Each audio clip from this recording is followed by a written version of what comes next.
मला ना सगळेजण एकच प्रश्न करतात की काका तू यूट्यूबवरती व्हिडिओ टाकते तर तुला काही पैसे मिळतात का यूट्यूबकडून.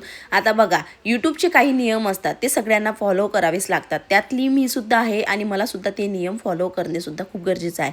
जसं की 1000 सबस्क्रायबर, त्याचबरोबर 4000 वॉच टाईम. आणखीन शॉर्ट्स व्हिडिओमध्ये जर तुम्हाला छान असे व्ह्यू आले ना तर तुमचं चॅनल नक्की मोनोटाईज होईल आणि मोनोटाईज झाल्यानंतरच तुम्हाला पैसेसुद्धा मिळणं स्टार्ट होईल. असं आहे यूट्यूबचं एक क्रायटेरिया.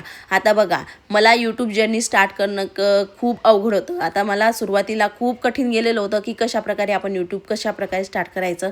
आता यूट्यूबवरती व्हिडिओ टाकणं खूप हार्डली नाही आहे, पण सुरुवातीला खूप हार्ड जातं की आपल्याला नाही कळत आणि यूट्यूबच आपल्याला शिकवतं की यूट्यूबवरती आपण व्हिडिओ कसे अपलोड करायचे. आणि मी सुद्धा त्याच प्लॅटफॉर्मवरती शिकली आहे की यूट्यूबवरतीच आणि सर्च करायचे आणि विचारायचे प्रश्न यूट्यूबलाच की कशाप्रकारे व्हिडिओ सुरुवात कशी करायची आणि त्याचबरोबर व्हिडिओ अपलोड कसे करायचे, व्हिडिओ कसे बनवायचे, ह्या सगळ्या गोष्टींना मी यूट्यूबवरतीच शिकलेली आहे. जर माझ्या यूट्यूब चॅनलला तुम्ही सबस्क्राईब नसेल केलं तर माझ्या यूट्यूब चॅनलला नक्की सबस्क्राईब करा.